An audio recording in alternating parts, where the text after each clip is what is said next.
hey, I'm finally getting around to filming my January wrap-up. I don't have much time, so I need to be super brief. I do have reading vlogs for everything that I read in the month of January, so I'll be sure to link all of those below. But let's get right to it. The first book I finished in the month of January was The Nightingale by Kristen Hanna. Beautiful book, absolutely loved it. This is a World War II historical fiction that follows two sisters, an older sister whose husband is off to war and she's trying to protect her young daughter, and there's a younger sister who's kind of the rebel of the group, and she's kicked out of another boarding school. Her father doesn't really know what to do with her, so he sent her to go live with her older sister, but she's wanting to fight, she's wanting to rebel against what she sees as very, very wrong as the Nazis are starting to occupy the territory. And she feels that her sister is holding back and trying to resist such an evil force. And but she's also endangering her sister and her sister's young daughter as she's trying to fight what's going on. And it's about what both of these sisters endure during the war, the impossible choices that they need to make, how they make very different choices, but the choices that felt right to them based on what was going on in their life and what their situation was, and them coming to kind of understand where the other sister is coming from. It's a beautifully written book. I absolutely loved the writing. I really loved the characters. I'll be thinking about them for a long, long time. They just felt so real, and it just really put you in the situation of thinking about what you would do if you were facing something like that. And I was just so entranced and compelled the entire time, just really, really into the story, and absolutely had to find out what would happen next. And I was hooked from the start to the end. Loved it. The next book I finished was A Skyview on the Storm by Saba Tahir. This is the final book in the Ember and the Ashes series, and since it's the fourth book, I'm not going to talk about the actual plot of this one, but this series follows Laia and Elias. There's the Empire and the Scholars, and the Scholars have been oppressed for a while. Laia is a scholar. Her brother is imprisoned. Some members of her family are killed, and she asks the rebel forces for help. And they're willing to help her get her brother out of prison if she goes undercover at the military training facility for the Empire. And so she's undercover at this military training facility for the Empire. And Elias is a soldier. He's the son of the person who runs this military training camp, and who's a very powerful person. And he doesn't exactly agree with what's going on.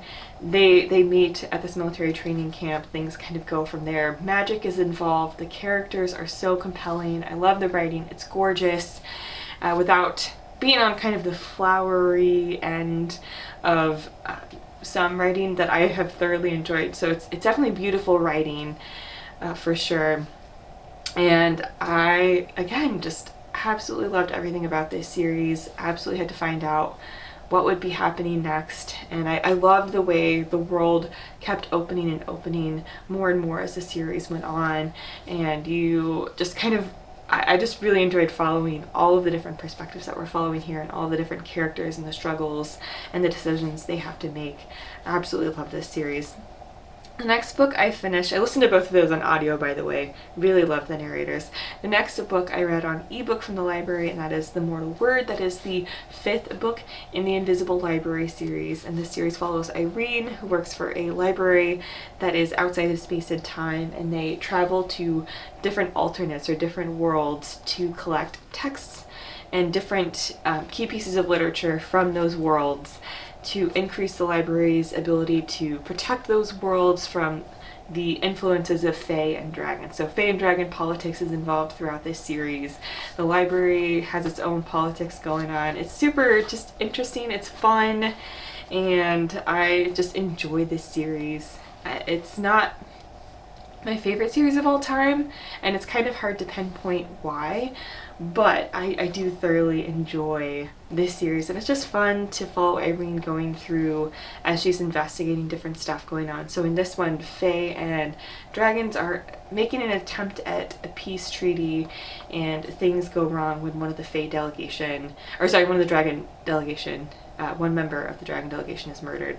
So Irene's trying to figure out what's going on. Anyway, super interesting series.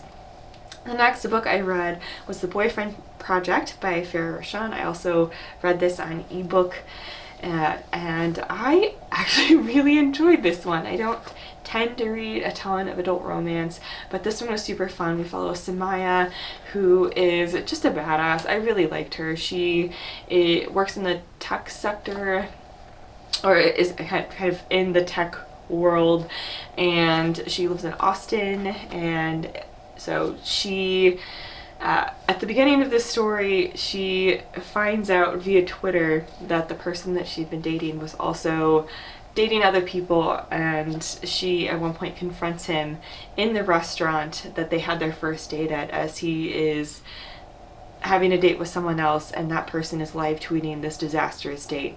And our main character's sister is following this happening on Twitter and tells our main character, hey, there's this weird date going on. And the main character says, wait, that's exactly what my first date was like. I need to see what's going on. And it turns out there's another person who's in the same situation. So the three of these women converge at this restaurant and confront this guy for kind of breaking promises that he had made to these women and dating other women when he said he wouldn't.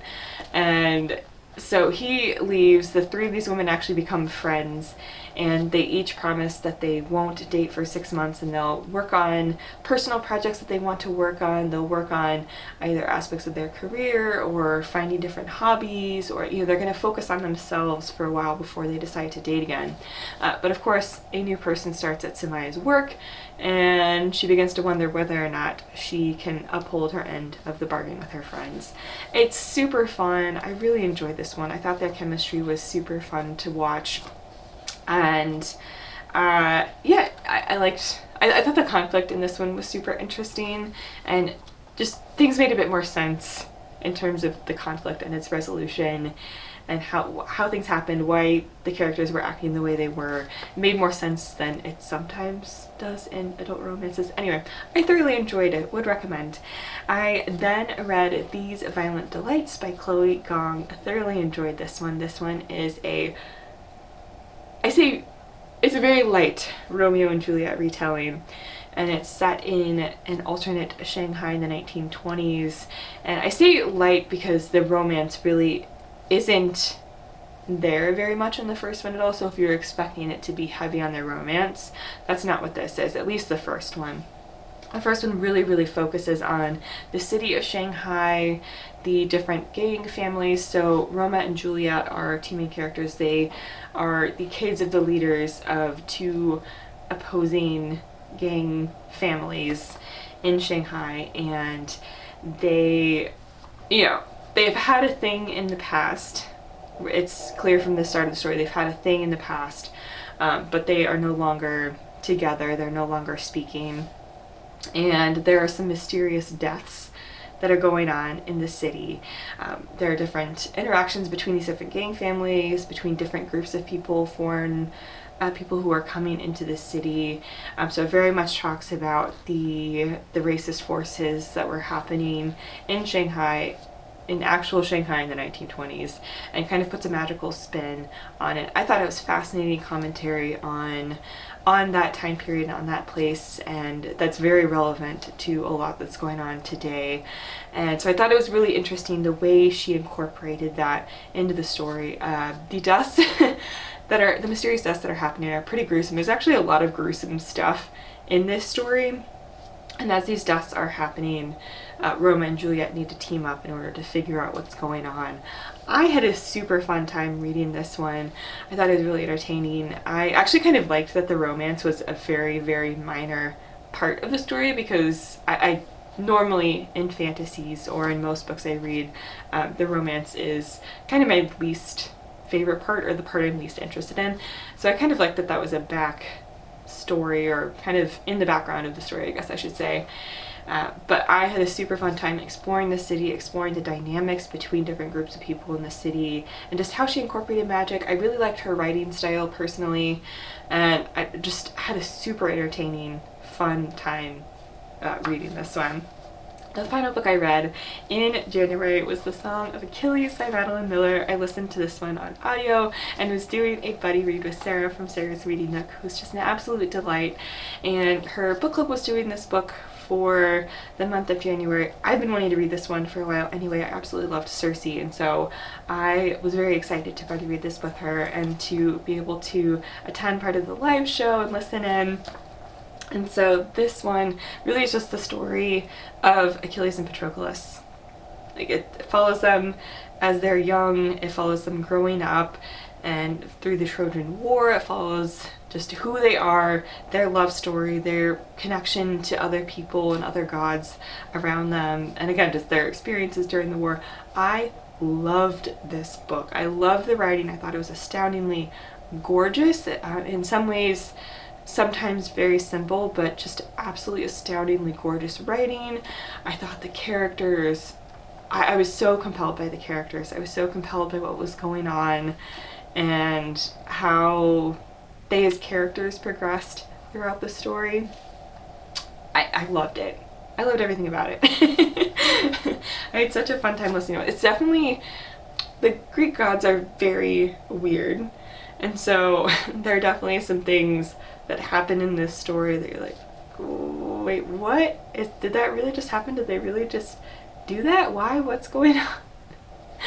So there definitely are some of those moments, but I just absolutely love the writing, and that kind of took front and center for me in enjoying this story, and really just felt the connection between the two characters, even if it happened a little bit, some people might feel it happened a little bit quickly, whatever. I still really just liked their dynamic a lot and had a blast listening to this one. The narrator is also really, really good, so I would recommend on audio if you are interested in the story and enjoy audiobooks. Definitely a good one in my opinion. So that was everything I read in the month of January. Once again, I'll leave all the vlogs below if you want additional thoughts on anything that I read in the month of January. And yeah, let me know if you've read any of these books or what you thought of them. I'll be sure to leave my Twitter and Instagram link down below. That's where I like to hang out. I will also leave more information about how you can support the Black Lives Matter movement, and I will see you in the next one.